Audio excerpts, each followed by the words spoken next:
Vamos abrir nossas Bíblias em Filipenses, no livro de Filipenses, capítulo 2.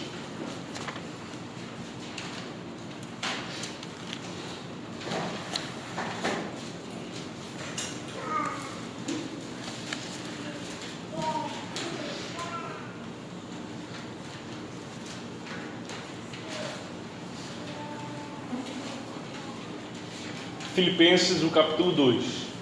Vamos ler do verso 1 ao verso 2. Novamente. Se há, pois, alguma exortação em Cristo, alguma consolação de amor, alguma comunhão do Espírito, se há entranhados afetos e misericórdias, completai a minha alegria, de modo que penseis a mesma coisa, tenhais o mesmo amor, sejais unidos de alma, tendo o mesmo sentimento. Amém? Vamos orar ao Senhor. Grandioso Deus, ó Pai, fala com o teu povo, Senhor. Apesar, Senhor, do pregador, fala com o teu povo. Ó Deus, apesar dos nossos pecados, fala com o teu povo, Senhor. Ó Deus, apesar, Senhor, da nossa desatenção, fala com o teu povo, Senhor. Ó Deus, que tudo, Pai, redunde em glória ao teu santo Filho. Ó Deus, cativa a nossa mente a Ti agora, Senhor, nesse momento. Que a nossa atenção possa voltar para a Tua palavra, Senhor, tão somente. Cremos, Senhor, na misericórdia que há em Ti e na esperança que o Senhor concede a todos nós, Senhor. Que no meio da semana, Senhor, podemos te cultuar, esperando, ó Deus, também esse dia, Senhor, o dia onde o Senhor falará com o teu povo, ó Deus, um dia, Senhor, onde a tua palavra será exposta, pregada, Senhor. Que nós não venhamos desprezá-lo, Senhor. Nos ajuda, te pedimos, Senhor. Ser propício a nós, pecadores, em nome do Filho amado Jesus. Amém. Irmãos, novamente lemos o versículo 1 e o 2 de Filipenses 2, do capítulo 2, porque há um complemento nos dois versículos, nos dois versos.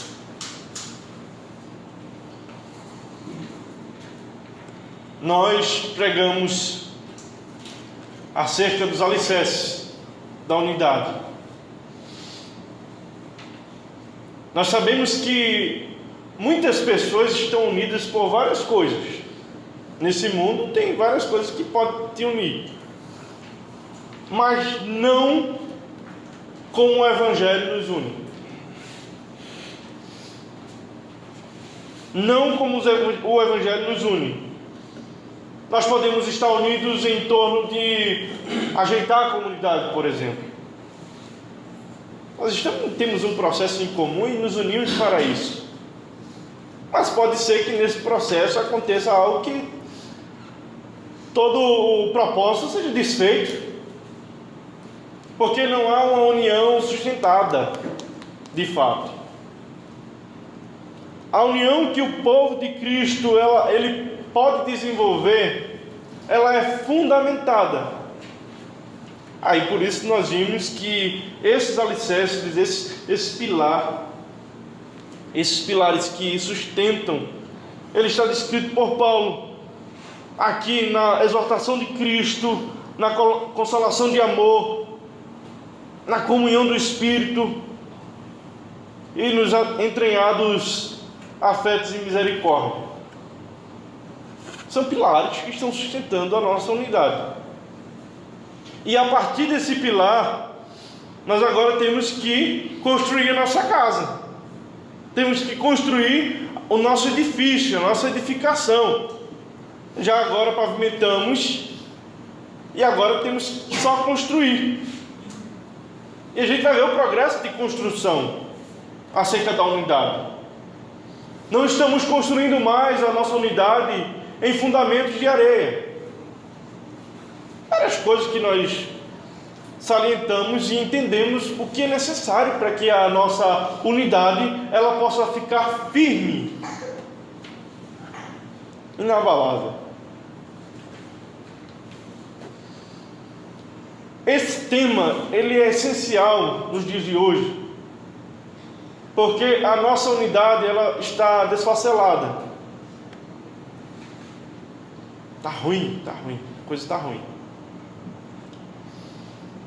Vivemos em tempos agitados, vivemos em tempos onde as informações elas chegam muito rápido e elas se vão também muito rápido. Ficamos desapercebidos de vários detalhes que se passam. A correria da cidade grande tem nos feito esquecer, abandonar e não promover um espírito de unidade nossa, como igreja. Nós, da cidade de Recife, nós temos a distância, sabe? E essa distância, ela não pode ser fator crucial para a nossa desunião. Nós vimos que a nossa unidade, e um dos pilares, é nos dedicarmos também aos irmãos. E a gente deu vários exemplos, como fazer visitas. Façam visitas, se entrelacem, atem mais o nó da unidade entre cada um aqui. Porque se nós acharmos que igreja é só estar aqui dia de domingo, um dia na semana, no primeiro dia da semana, e depois ficarmos alheios às vidas que aqui estão representadas, então estamos errados, estamos falhando nesse aspecto. Porque a igreja não é só chegar aqui, cultuar e ir embora para sua casa e cada um vive o seu problema. Sabe por quê? Porque somos membros de um corpo. Somos membros de um corpo. E nós vamos ver no andar da carruagem que um membro de um corpo, ele está ligado de forma suficiente para que nós possamos sentir o que acontecer. Por exemplo, se acontecer alguma coisa com essa outra mão aqui fica sabendo. Por quê? Não é porque ela viu, mas é porque ela sente também. As terminações nervosas faz com que todo o corpo sofra. Ao passo de que, se não está acontecendo nenhum tipo de reação, quando a minha mão é afetada, é atacada, é agredida, então estamos doentes. Existe uma doença chamada hanseníase, que era muito tempo conhecida como lepra. Muitas vezes nós vemos no comercial da TV a representação da doença, uma pessoa conversando e de repente passa com o seu cotovelo sobre uma vela em chamas, e ela passa e fica com o braço perto das chamas, e a chama fica queimando a sua pele e ela não sente, e alguém olha para ela e fala: fulano, olha, está queimando, você não está sentindo? Aí o comercial diz: hanseníase tem cura. Então, se está acontecendo alguma coisa que está afetando o nosso corpo, os nossos membros, e isso não está sendo comunicado, então existe alguma doença. Então somos um corpo doente. Então temos padecido de enfermidade e estamos alheios a isso. E se estamos assim, precisamos ir ao médico. E o nosso médico é o Senhor Jesus. O nosso médico, ele nos receita, por intermédio da sua palavra, o diagnóstico é preciso.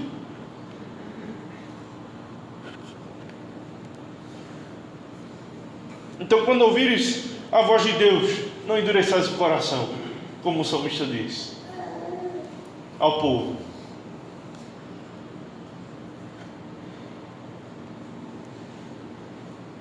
Nós somos um povo de uma cidade, na capital de Recife, muito agitada,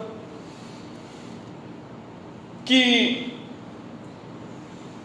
nós pensamos que não somos individualistas na mente, mas na prática nós somos. Na prática nós somos. A nossa prática, ela denuncia que pensamos uma coisa e fazemos outra. O quanto você está interessado no corpo de Deus, ou no corpo de Cristo? O quanto é que você está interessado? Paulo está na prisão aos Filipenses, na prisão ou em Roma ou em Efésios. E ele escreve aos Filipenses. Paulo está na antecâmara de ser levado à condenação à morte. Paulo está sendo ajudado, está passando por privações, está passando por muita coisa, mas é um homem que, pela graça de Deus, tem sido sustentado. Nós vimos isso. Pela misericórdia de Deus, Paulo está sendo sustentado, está sendo levado em oração. Aí Paulo escreve, ele que está ali para ser condenado, preso, para ser martirizado. Quando a gente pensa, olha, vem aí alguma coisa aí para poder me tirar daqui. Ore aí a Deus aí para eu sair daqui. Paulo, ele demonstra uma reação inusitada. Paulo, ele vai se preocupar que a alegria dele não seja incompleta. E ele vai falar o seguinte, olha, completem a minha alegria, Paulo preso. E para vocês completar a minha alegria, não é que vocês estão lembrando de mim nas vossas orações. Não é isso. Porque eu já sei que vocês estão lembrando de mim nas orações de vocês. Eu sei que vocês se importam comigo. Mas completem a minha alegria.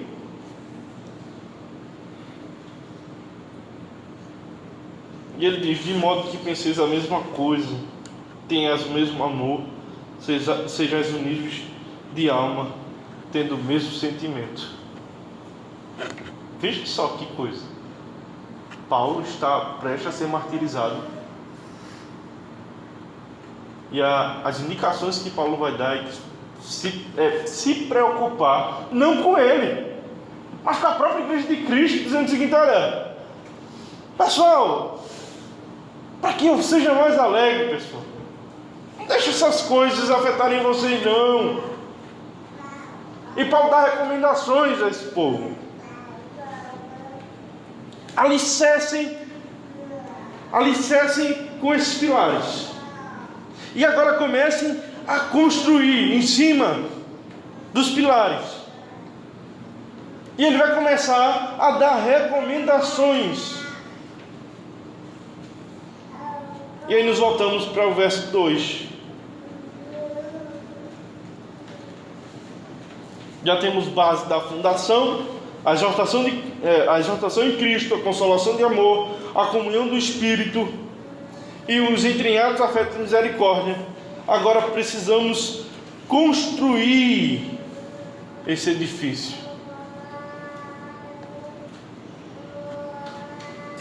Completai a minha alegria. Aí o primeiro ponto que Paulo vai dar. Peguem, façam um traço de cimento. Eu formado em técnica de edificação, a gente sabe que tem que fazer cimento, a massa de ligação para poder fazer estrutura de alvenaria.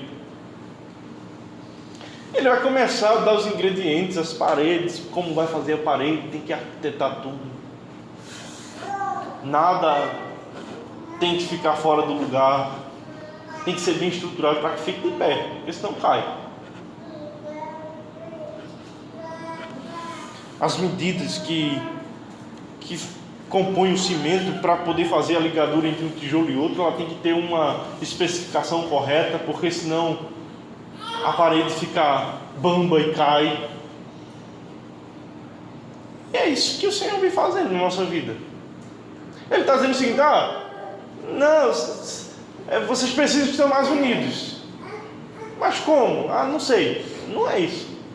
O Senhor está nos dando os ingredientes. Façam isso, façam aquilo outro. O primeiro ponto que Paulo vai dizer, e vai nos chamar a atenção aqui, é: pensem a mesma coisa. Vocês devem pensar a mesma coisa. Vocês não estão pensando a mesma coisa. Essa unidade de pensamento aqui, ela não é fácil de ser conseguida. Principalmente quando estamos vivendo em tempos de individualismo. E já deixo claro aqui que esse pensar a mesma coisa não é você ter a mesma ideia sobre as coisas. A mesma ideia, todo mundo aqui tem a mesma ideia. Todo mundo pensa do mesmo jeitinho, nada sai do padrão. Não é isso.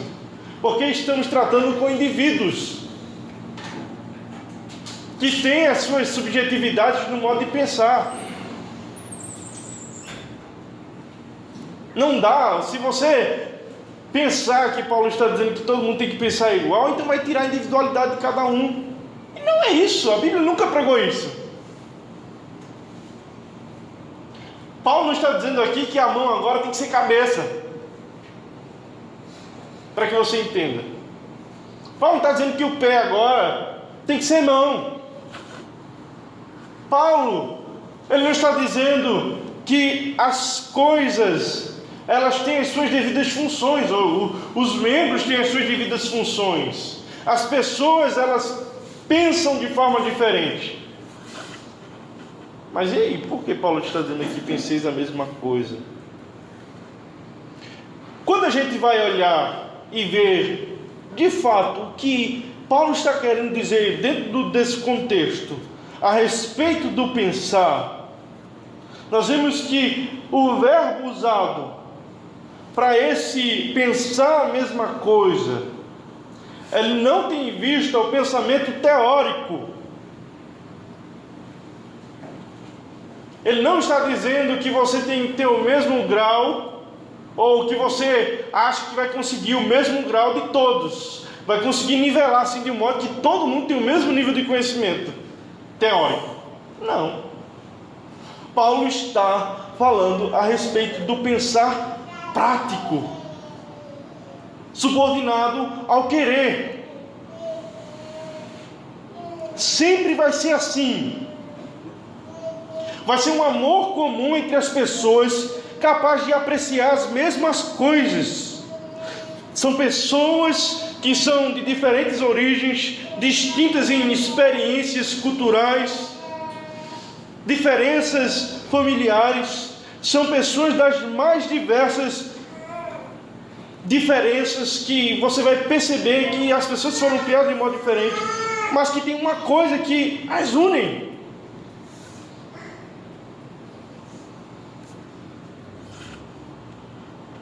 Nós vemos que até nas próprias famílias, dentro da família, existe uma diversidade. Por exemplo, eu falava ontem que muitas vezes as pessoas dizem assim: teu irmão é tão diferente de tu, mas foi criado na mesma família. Não foi criado na mesma família. Ele, como primogênito, foi criado como uma família de um único filho. Aí veio o segundo filho. Aí o segundo filho já é criado numa família de 2 filhos, que tem 2 filhos. O terceiro filho é criado numa família agora que tem 3 filhos. E assim sucessivamente, nunca é criado de forma igual. Porque sempre há mudanças. Por isso que você vai ver as individualidades sendo preservadas. Ninguém é igual a ninguém. Imagina, o mundo ia ficar muito chato. Todo mundo igual. Qual seria a graça do mundo?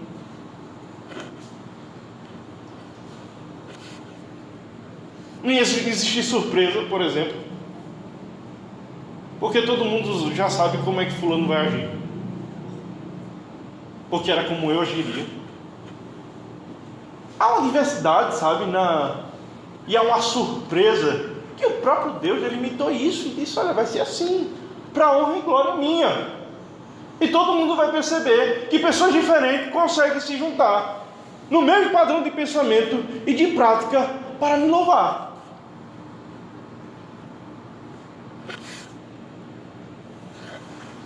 Existe um só pensamento, ou pense de uma só maneira.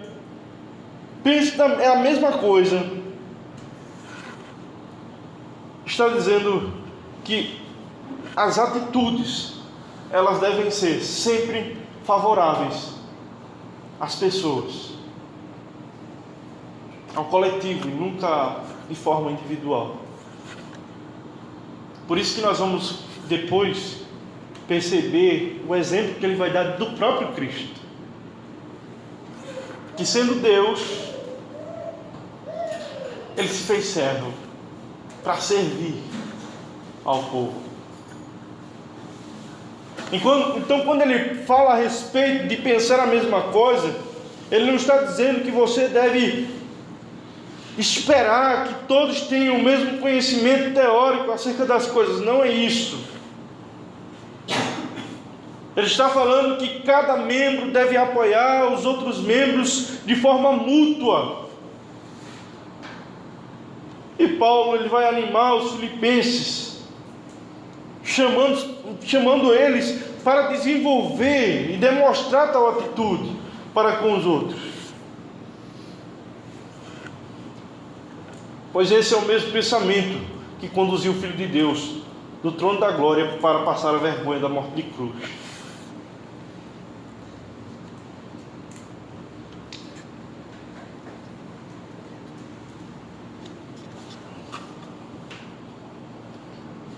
Se todos pensarem da mesma maneira que Jesus Cristo pensou, como ele se dispôs a morrer por pecadores, aí sim já não poderão mais se separar, aí sim habitará a verdadeira unidade, aí sim de fato hão de se apegar aos irmãos, porque nessa mesma linha de pensamento Cristo deu a vida pelo seu povo. Cristo deu a vida pelo seu povo, fazendo pouco caso da sua condição de ser Deus.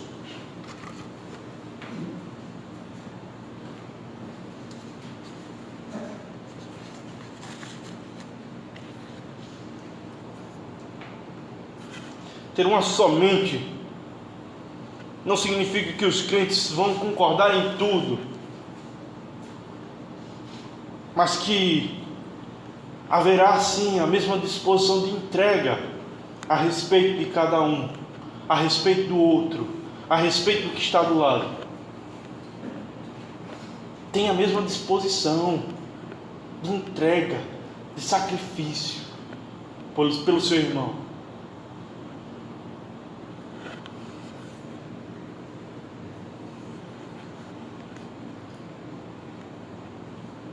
Irmãos, o apoio, o encorajamento de forma mútua, ela é de suma importância para o cristão, para o ambiente cristão, ela é de suma importância para que as pessoas cresçam no Senhor. Se tem alguém na igreja do Senhor que veio até essa igreja e já há algum tempo não tenha sentido esse apoio, infelizmente temos que declarar a nossa própria miséria, nossa própria doença e dizer: estamos doentes, porque alguém faz parte do corpo e está sendo desprezado.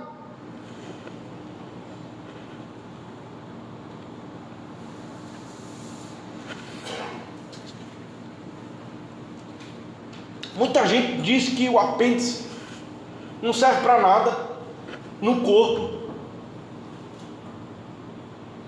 E muita gente pensa que há membros que são o nosso apêndice, que pode ser tirado a qualquer momento numa cirurgia simples. Mas se Deus colocou o apêndice lá é porque tem um significado, tem uma função. Não é um defeito da evolução, porque a evolução nunca existiu. Deus criou, Deus nos formou do barro, Deus fez cada detalhe, até a nossa sobrancelha, ela está aqui com um propósito. O suor vem, ao invés de cair nos nossos olhos, ele cai pelo lado. Veja que coisa interessante. Até o piscar dos olhos para lubrificar o globo ocular.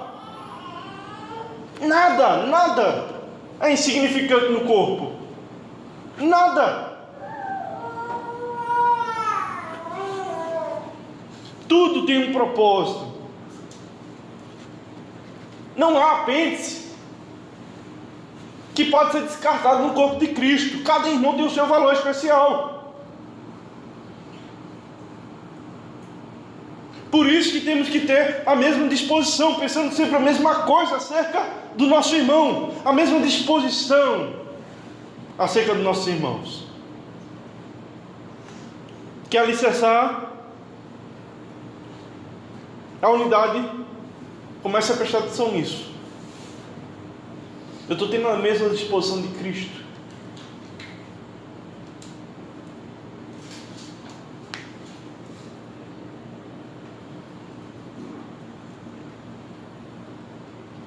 Como é que eu sei se isso está acontecendo ou não? É fácil.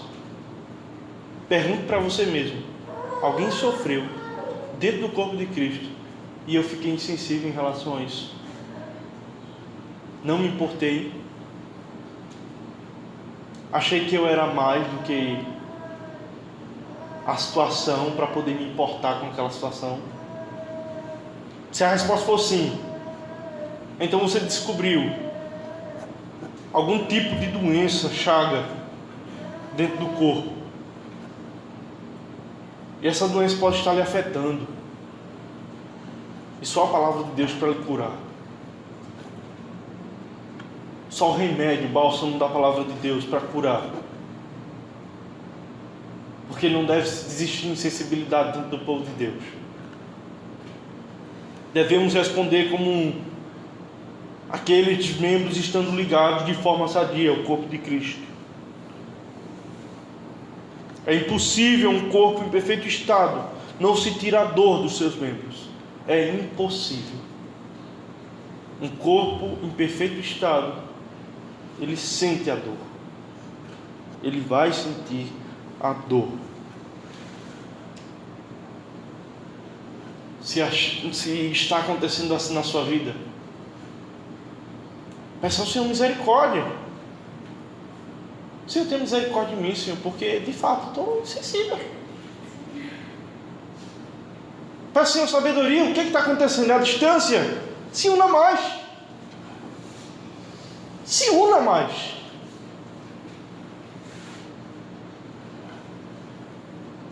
Se una mais, fale mais. Não deixe que o WhatsApp, ou o Facebook, ou o Instagram, ele separe você, de forma que vocês estão tão juntos, mas estão tão longe, de forma que esse tipo de rede social vá lhe trazer algum tipo de conforto intelectual, dizer assim: tenho lembrado do meu irmão. Mentira! Porque isso não é igreja. Igreja de WhatsApp, o que é isso? Não existe isso. Virtual, igreja virtual, criaram essa também, foi? Vá sentir a dor do seu irmão, rapaz. Pense a mesma coisa. Tenha o mesmo amor. É a segunda. indicação de Paulo para nós. Coloca aí no ingrediente: tem o mesmo amor. A primeira pensa a mesma coisa, a segunda é ter o mesmo amor. Tenhais o mesmo amor, Paulo vai dizer. E aqui ele chama para que o povo possa mostrar unidade nos relacionamentos.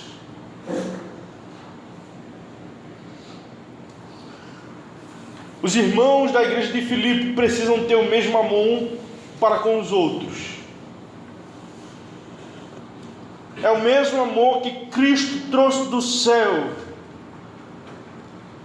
É o mesmo amor servidor.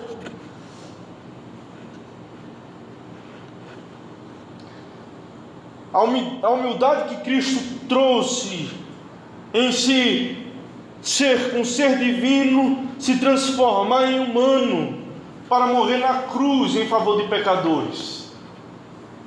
Ele sim teve do que se esvaziar. Ele sim tinha glória. Ele sim tinha majestade. De forma que ser humano seria um se esvaziar. Nós não temos que nos esvaziar de nada não, gente. Tem música aí que diz: eu quero me esvaziar. Mas de quê? Você não é nada. Você está pensando que é muita coisa. Você não é nada. Quem tem o poder de dizer eu vou me esvaziar é o próprio Deus.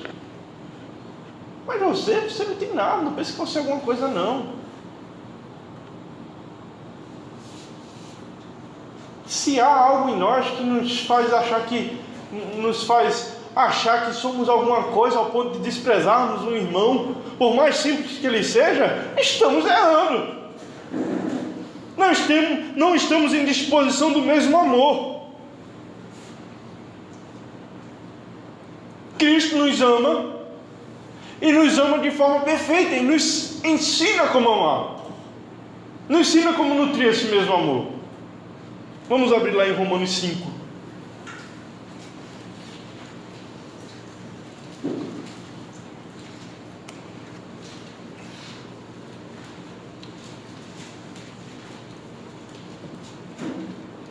Romanos 5, vamos ler do verso 7 ao verso 10. Romanos 5, do verso 7 ao verso 10. Todos. Dificilmente alguém morreria por um justo, pois poderá ser que pelo bom alguém se anime a morrer. Mas Deus prova o seu próprio amor para conosco, pelo fato de ter Cristo morrido por nós, sendo nós ainda pecadores. Logo, muito mais agora, sendo justificados pelo seu sangue, seremos por ele salvos da ira. Porque se nós, quando inimigos, fomos reconciliados com Deus, mediante a morte do seu Filho, muito mais, estando já reconciliados, seremos salvos pela sua vida. Sabe o que é isso aqui? É uma declaração de amor. Declaração de amor.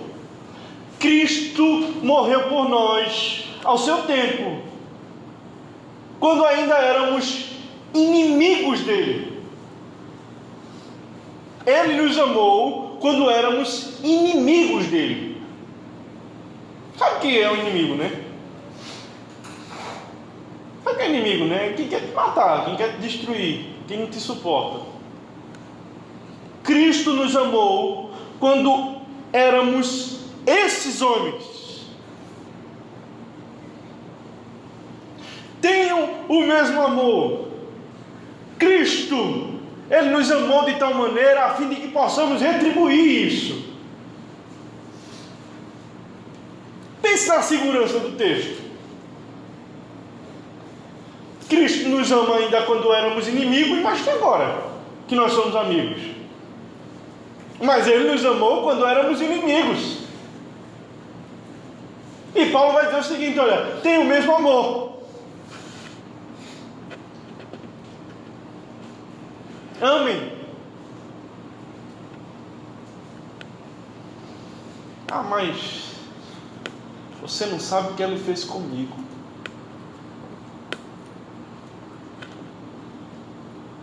Você não sabe o que ele fez comigo, meu amigo. Se ele fez algo digno de inimigo, aprenda com Cristo a amar. Porque Cristo nos amou quando éramos seus inimigos.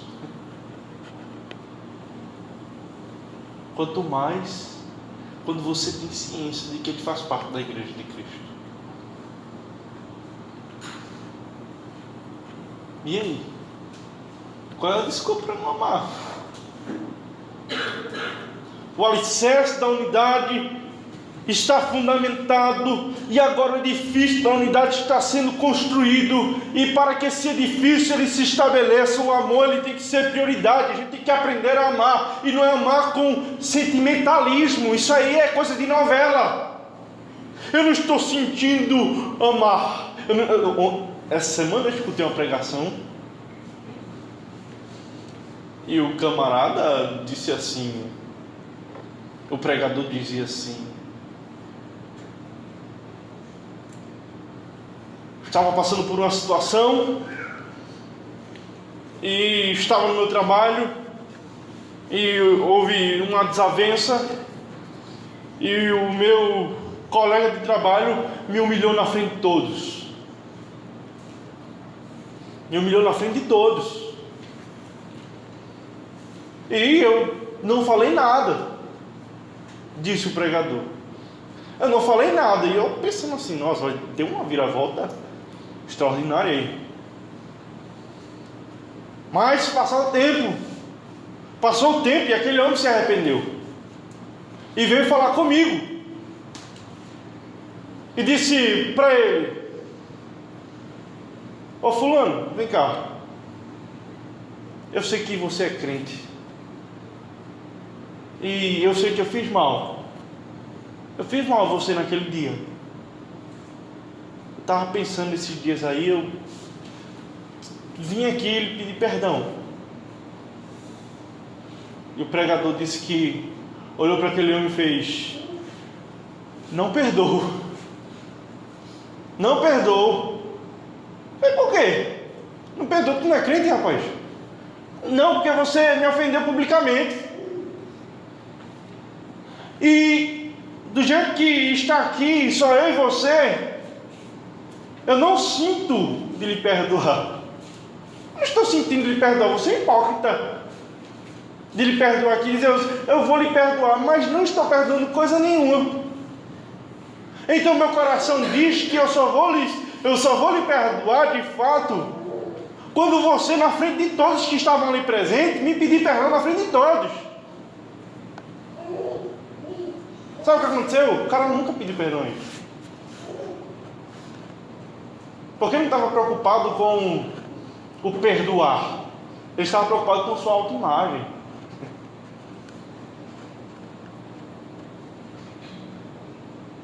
Porque nutriu-se uma ideia na cabeça dele de que amor era uma coisa distorcida, ao ponto dele não poder perdoar um ímpio que está pedindo perdão. O ímpio.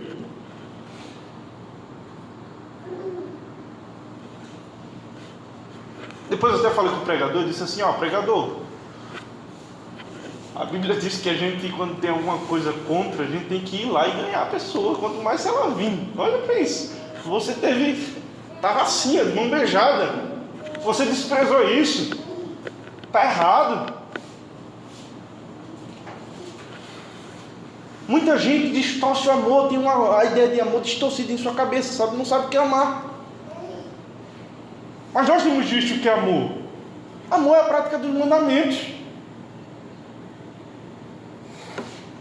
Os 6 últimos mandamentos vai te dizer o que é amar, não é o sentir. Esse negócio de sentir no coração, eu estou sentindo no meu coração, esse negócio é balela, rapaz. Jeremias fala sobre isso. Diz que enganou seu coração, mas porque todas as coisas é corrupto. Quem vai conhecer esse teu coração? Só Deus conhece, nem você mesmo conhece. Então que ideia é Que história é essa de ficar acreditando no teu coração a respeito de quem você deve amar, quem você não deve amar? Conheça acerca do amor de Deus e ame. É mandamento. Não é, hoje eu estou com a vontade de amar. Está além da vontade. Está além do sentimento. Só ame. Por que eu devo amar? Porque é mandamento.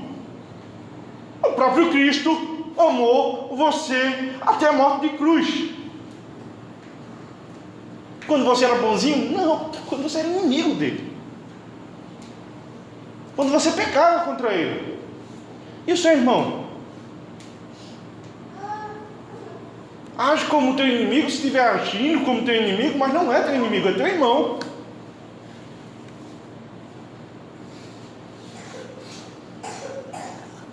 Está melhor.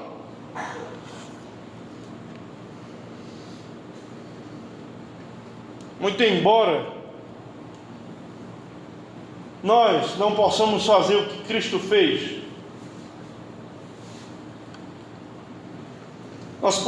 nós podemos de fato seguir o seu exemplo e expressar o mesmo amor na maneira como lidamos uns com os outros.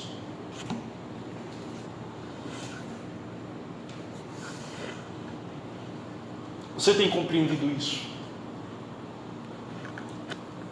Essa percepção de que, meu coração pode me enganar muitas vezes. Então não vou atrás dele, não. Está me enganando, como de fato ele me enganou muitas vezes. Então quando o coração fica, você tem motivos para não amar. Olhe para o que Jesus fez. E pergunte, será que se ele fosse pensar dessa mesma forma que eu estou pensando, eu seria salvo?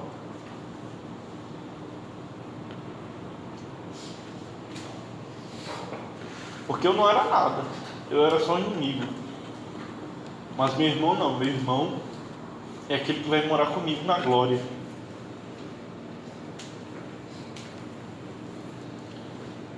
Tenham o mesmo amor. Sejam unidos de alma.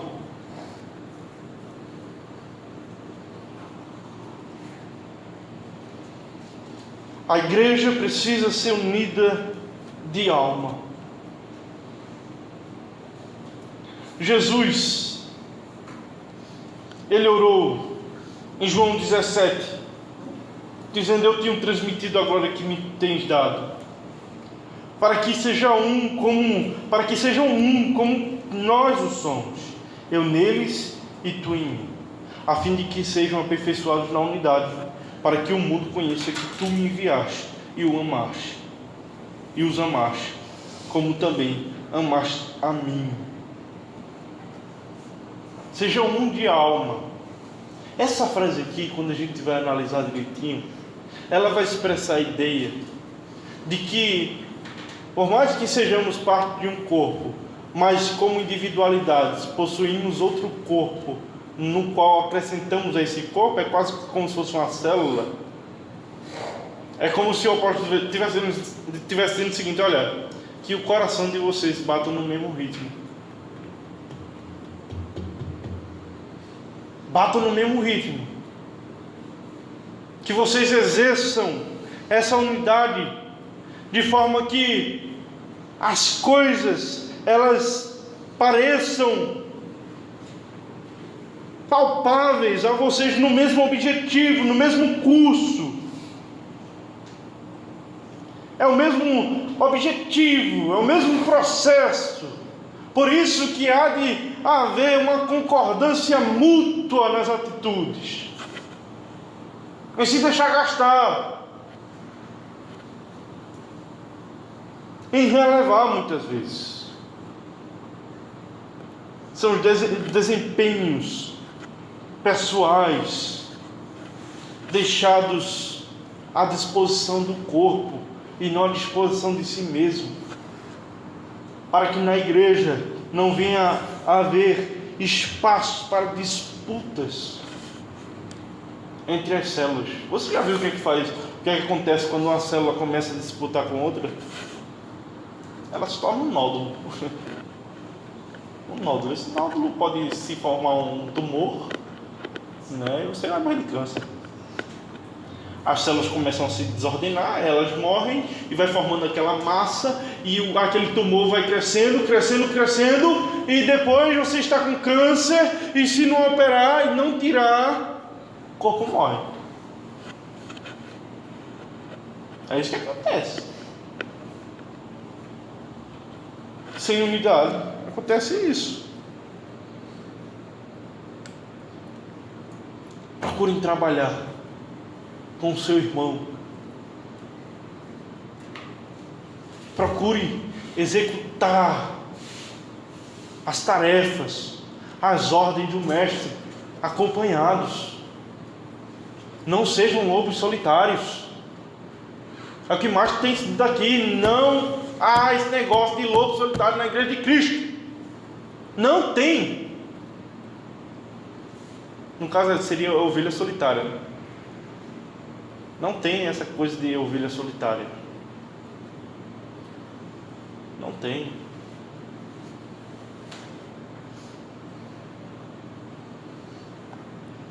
Você tem trabalhado para deixar de pensar em si mesmo e pensar de forma coletiva o que é melhor para o meu povo, não o que é melhor para mim. O que é melhor para o meu povo, para o povo de Deus, que é o meu povo. Você tem trabalhado em função disso? Ou não? Pense a mesma coisa, tenham o mesmo amor, sejam unidos de alma. E por último, tenham o mesmo sentimento.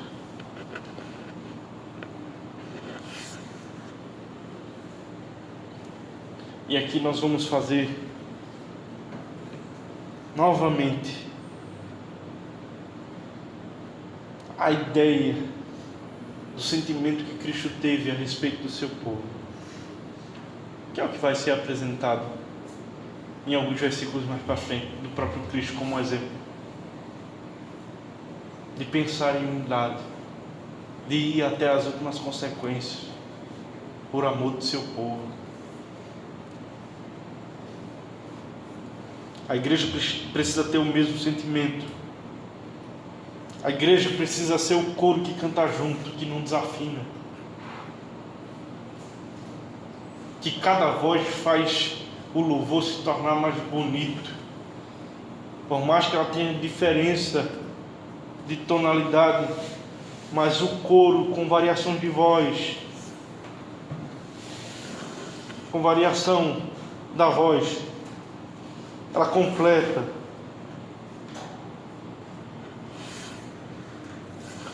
Os crentes não são competidores, eles são cooperadores, e assim eles devem se perceber dentro do corpo de Cristo. Eles não são rivais, mas são companheiros. Eles não estão lutando por causas pessoais, mas buscando de forma coletiva a glória de Deus.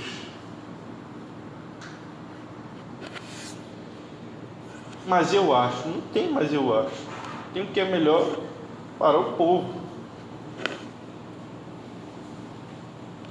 Você vai ver uma família, ela tem o cabeça lá do seu lar, que é o marido. Mas o marido não pode dizer, eu sou família. Acho que eu já dei esse exemplo aqui.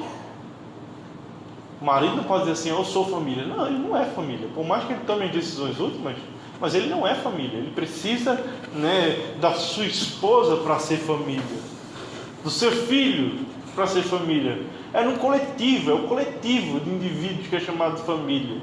A igreja é formada por coletivo de pessoas, com os mais diversos problemas, as mais diversas dificuldades, mas sempre sendo ajustados pelo poderoso Deus. Nós vemos que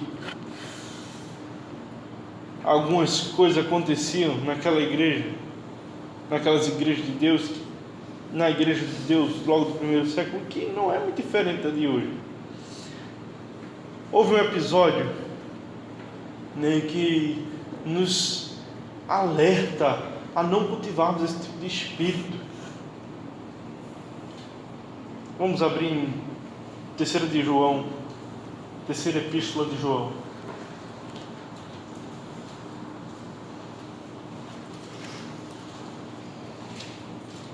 O espírito de Diótrefes, que sempre buscou a primazia entre os irmãos. Vamos ler do verso 9 ao verso 11. Todos. Escrevi alguma coisa à igreja, mas Diótrefes, que gosta de exercer a primazia entre estes, não nos dá acolhida. Por isso, se eu for aí, far-lhe lembradas das obras que ele pratica, proferindo contra nós palavras maliciosas. E não satisfeito com estas coisas, nem ele mesmo acolhe os irmãos, como impede os que querem recebê-los e os expulsa da igreja. Amados, não imites o que é mal, senão o que é bom. Aquele que pratica o bem procede de Deus. Aquele que pratica o mal jamais viu a Deus. Jamais viu a Deus. Era um câncer aqui. Esse camarada era um câncer da igreja. Que nós não venhamos ser desse tipo faccioso, mas que venhamos ter o mesmo sentimento de humildade que Cristo vai exemplificar. E lá na frente Cristo vai usar o Paulo vai usar esse exemplo para nós.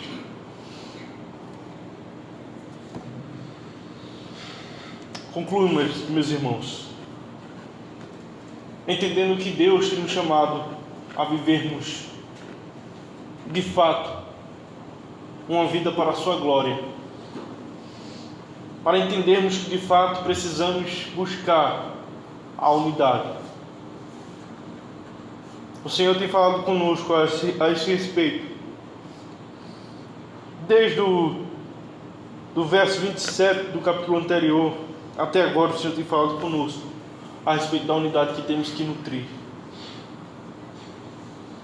É como se o Senhor estivesse gritando já aos nossos ouvidos: olha a unidade, vocês estão falhando nessa parte, resolvam. Assim como eles estavam falando conosco a respeito do evangelismo, se unam mais, vocês estão falhando nessa área.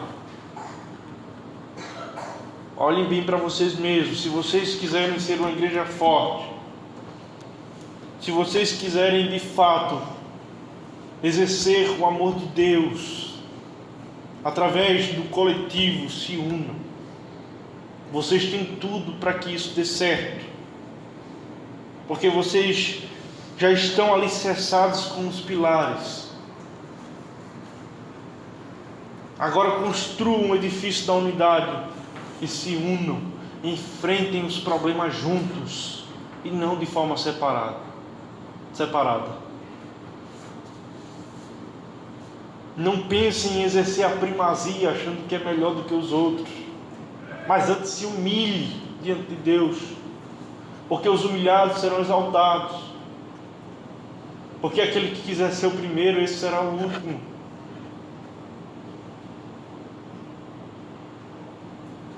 Que nós venhamos pensar a mesma coisa,